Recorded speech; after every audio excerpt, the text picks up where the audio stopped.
Following the release of the official spoiler preview for Boruto 2 Blue Vortex Chapter 9, where we learned a couple of major things about Jura and his interest in Himawari's Biju chakra, it seems as if Chapter 9 of the story is about to take a turn for the unexpected and shake things up even further as we move deeper into the time skip, and that's exactly why I think we need to have a very real conversation about what this means for the fight that is being dropped right in our laps for Chapter 9 of Boruto 2 Blue Vortex, which is the battle of Jura and Hidari versus Team 10 and Himawari, and why I think this fight is more important than a lot of people realize, and why this fight, if it's done properly, might result in one of the biggest shakeups we've seen in the franchise for a while now. When we look back at Chapter 8 of the manga, one of the things that we saw was Team 10 was once again sticking their nose into a situation where they are clearly in over their heads. It's been a reoccurring theme for them going all the way back to Boruto Naruto Next Generations. Back in the tuning exams, the only one amongst their group who had any real progress was Shikadai, who made it to the final round in the Boruto tuning exams in the versus Momoshiki arc to face Boruto, but even then Shikadai showed he wasn't above the same issues that plague Team 10 as a whole, which is lowering their guard before their enemy is defeated. While Boruto did technically cheat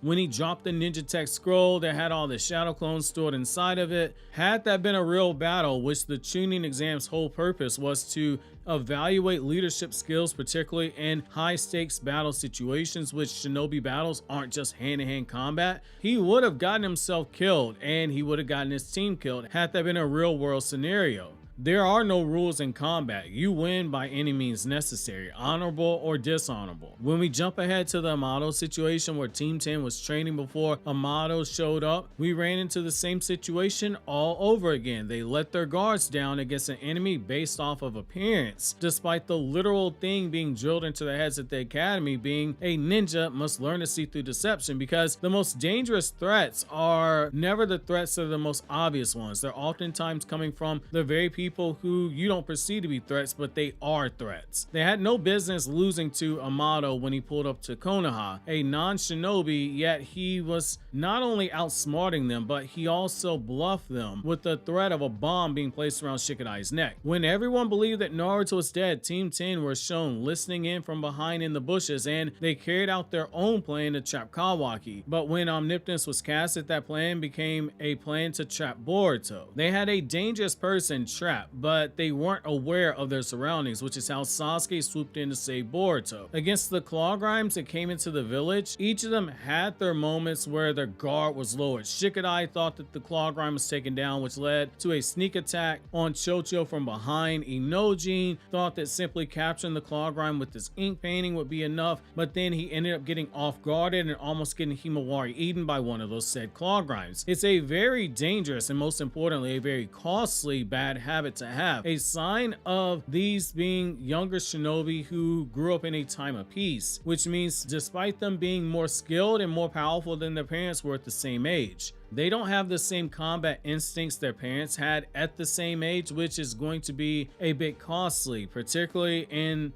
instances where you have the duo Jura and Hidari that you have to take into account. We've already seen it with Hidari. The way he fights is very reminiscent to Sasuke, and that is a dangerous situation for Team 10. When he and Boruto mix it up, he didn't waste any time, the same way that Sasuke in most cases doesn't waste time. Just as Sasuke would have used a Minateji Kara, or he would have used the body flicker to blitz the enemy, Hidari used the claw mark jutsu to teleport from Boruto's blind spot and attempted to lop off his head and lop off Code's head with one swipe. When that didn't work, he pivoted right away and went right into Shidori, which was countered by Boruto's Rasengan. There weren't any wasted movements here, and because of that, any counters, they have to be done immediately. There is zero room for overthinking, and as we've seen with Team 10, that's a weakness for each of them, being able to adjust midway through a battle setting in the manga. The best argument you can make based off of the manga is basically Shikadai, because he did adjust to Boruto during the tuning exams fight, but it is worth noting that that was a fight where he had prep time, and we know from Kodachi's writing in the official Boruto movie novelization that Shikadai and Tamari both worked with him on their battle plan against Boruto. with Tamari helping him create that expanded circular shadow possession jutsu that trapped all Boruto's clones, and Shikamaru and Tamari both helped Shikadai come up with over 50 counter strategies to Boruto's Rasengan and the different ways that Boruto could use them in battle. That boy was very well prepared, and in this instance he's leading the team against two relative unknowns, and that cannot be understated. Could we see history repeat itself when Shikamaru was thrown into the fire like this? We very much could. He got his hand forced several times during the Sasuke retrieval mission, and he almost got his entire team killed, and that realization was enough for Shikamaru to almost quit being a shinobi. When he was given another chance in the Akatsuki suppression arc, it led to Asuma getting killed after Asuma put his faith into him and into Shikamaru's judgment. It took that death in particular for Shikamaru to get the swift kick in the nuts in order to become the man who would eventually become the 8th Hokage. Shikadai is in danger of being in that same situation now, because the two people standing in front of him, they aren't just strong, they're really strong, and they're even more dangerous than any threat Shikamaru ever had to make adjustments for.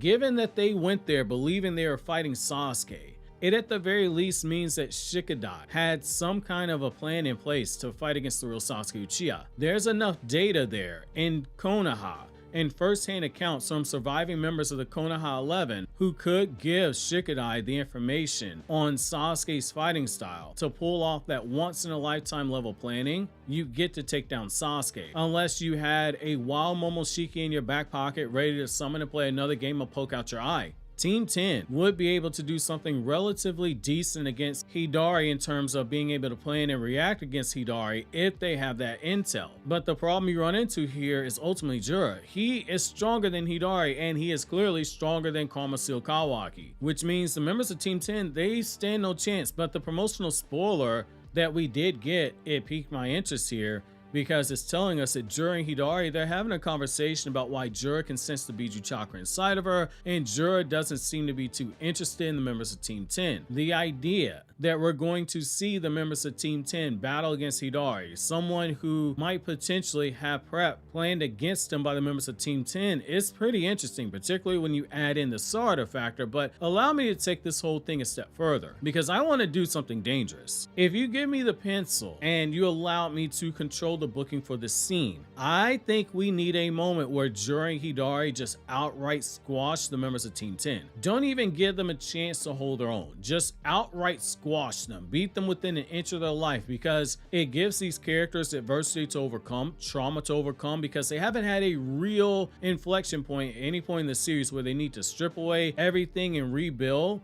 what they think being a shinobi is. As we continue to shift away from the older generation, we need to have the newer generation have the balls dropped for once. And just as Kishimoto allowed the members of non-Team 7 that focus to go towards the development of Team 10, I think Boruto 2 Blue Vortex should consider a very similar tactic. And I think it should start here. We've already seen what happens when there's helplessness and what it did to Sarada and Mitsuki. Both of them vowed to get stronger. They got squashed by Transform Boro, and then they weren't even considered for the battle against Code. And so they vowed to improve so that the next time there was an Atsushi level threat, they wouldn't be left behind. They wouldn't be viewed as a liability. Team 10, they haven't had that moment yet. And them getting bullied, it's the best way to do it, because it forces stimulated growth for characters who desperately need it, even with supporting characters. But part of why we root for them in the chase as they work towards improvement to overcome whatever obstacle is in front of them, that's part of why you develop secondary characters very subtly in the background while you follow the main characters. This is why, despite Moroku and Sango not being the main characters of Inuyasha, you had enough planted into the story to root for them as they chase their own journey to the west in their quest to take down Naraku. It's why in Fullmetal Alchemist, a monthly manga like Boruto, you had enough there to root for Roy Mustang, even though he wasn't a main character, because you saw the losses added to his plate and you had enough of a strong internal conflict with the character with the proper external conflict to get us to that conclusion. For the members of Team 10, they need to be squashed now, so that when you finally get to Matsuri versus Konohamaru, you can have Team 10 there and play the role and in fighting alongside Konohamaru to maximize the payoff for those characters. while also continuing the theme of the next generation surpasses the one prior to it by having Konohamaru have to rely on Team 10 in that battle, and they take the torch by beating Matsuri, the Shinju clone of their sensei Moegi, much in the same way that Shikamaru and Team 10 took the torch from Edo Tensei Asuma. We are at a passing of the torch moment where the next generation has to step up. Whether or not fans like it or not, that's the direction we're going. So execution is going to be key. There's a pathway moving forward that makes for a much better payoff for all the characters involved in this, especially now that we see Jura isn't even interested in the members of Team 10, which means any beatdown they get is because they were the ones barking up the wrong proverbial tree. One quick thing to keep in mind though, the official spoilers for Chapter 9 will be dropping in the next couple of days, and depending on when the leakers get their hands on the magazine in Japan, which, reminder, that's illegal. The people still in the magazines are putting them online for us. They're risking a lot if they are in Japan, and I know that some of them are in Japan doing that. So much appreciation to whoever gets the magazine. You'll probably see full chapter leaks sometime in the next week, since the chapter drops a week from today officially. Right now we just have the official preview spoilers, which I have covered in the video on the screen here.